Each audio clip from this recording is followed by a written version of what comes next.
Hey everybody, Dirili here. Thank you so much for joining me for another episode of Reine Des Fleurs. Now we are finally on Leon's path. Finally officially starting down it. Now we are done with the common route, and now we are actually making decisions that have to do with getting on Leon's good side and get his love ending. Hooray! Oh, joyous day! You can just sit back, relax, and let me read you a story. We just made up our mind to take Grace from Leon's country, Pivone, to send to Gislan's country, Chrysantheme. I know that I may feel guilty. There may be days that I will cry. Still, I made this decision myself. I have to be responsible and not turn back.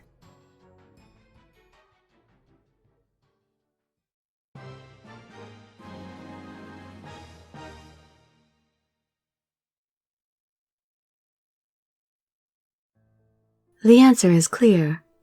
Nobody knows whether this is the right answer or not. All I can do now is pray for the situation to get better. Have you made up your mind, Violet?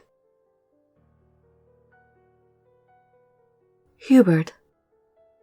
I came to hear your final decision. You've certainly made your decision by now, right? Yes, that is my duty after all. That's good to hear.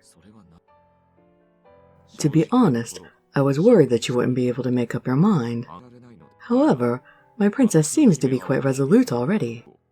It was disrespectful of me to worry at all.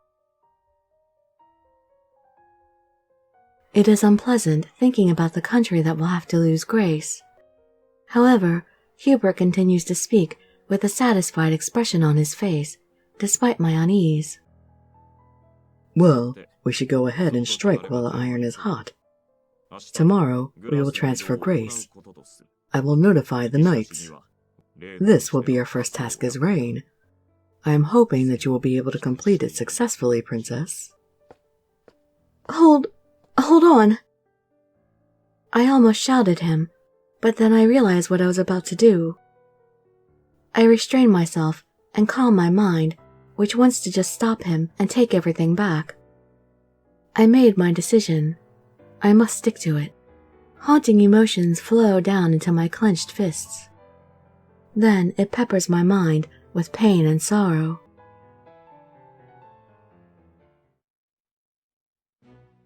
Thank you for coming, knights, and our Reine, Violet. I heard that some of you are not well because of the impact of the ring, but I'm glad that you were all able to make it.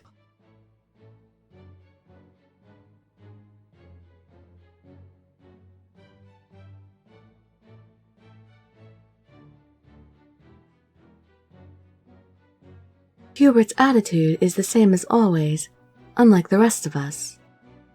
The atmosphere is heavy and intense, as everyone knows what we are about to do. Well, we will begin our first task. As we have already explained, what we are doing is transferring Grace between the nations. Princess, you have selected the countries that are subject to this procedure today? Yes. Currently, Chrysantheme is in the poorest condition and will be the receiver of Grace. Gislan reacts to the name of the country that I just called. However, his face still looks tortured by complicated feelings. Probably a mixture of relief that his country can be saved and guilt that another country has to be sacrificed to do it. There is no doubt that the choice is reasonable, as we all know the condition of the land. The problem is which country we should take the Grace from. That is a decision for the Reine alone, and her decision is final. Please obey the Reine's decision, whatever the result may be. You don't have to tell us that. We were going to do that anyway.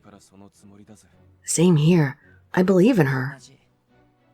Anything the princess desires. Everyone. I am really glad to have their trust. But I have to return evil for good, to keep the balance of the world as Reine. So, Princess. Yes.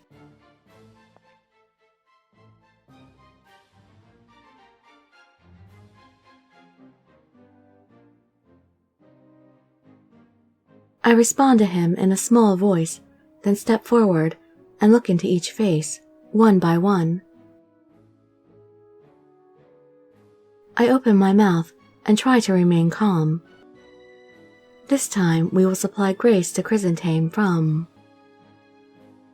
Pavone will be the donator. I state that clearly while looking straight at Leon. I feel like time has stopped for a moment. There is a silence, as if everyone in existence forgot to breathe momentarily. Leon, who was chosen, remains unfazed. He remains silent for a few seconds, with his eyes closed. Thank you, Violet. What? You chose me to participate in your very first job. That means you really trust me, right? His reply was far from what I had expected. His words and his smile instantly make my eyes water. Yes. I nod several times while holding back my tears. Leon, I'll be fine, so don't worry. Just be confident in your decision. So, let us begin, can we? We can. Please, approach the water mirror with Princess. Gislon, you as well, since you were the recipient. Certainly. I see. This is the amount of each country's grace. That really tells me just how awful the condition of my country is. That's what this ceremony is for, to improve that condition. First, the two knights, please touch the water with your hand that bears the ring. Like this? Then, Princess, present your right hand as well. I understand. I dip my ring-bearing hand into the water with the other two hands. Think of the water as if it is grace. The transferring of grace can be done by imagining its flow. Okay, are you two ready? Yes, anytime. I will not say thank you to the Northern Knight. If you thanked me, it would give me goosebumps. Thank her instead. It seems these two are mentally prepared. Now, I must not hesitate. Then, let's begin.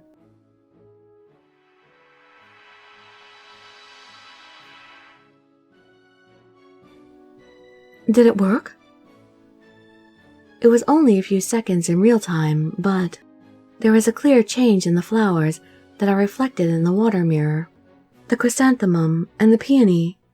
The chrysanthemum's wilt was reversed, and it flourished once again. Then, the peony wilted instead. This indicates that the grace was successfully transferred from the northern country to the eastern country.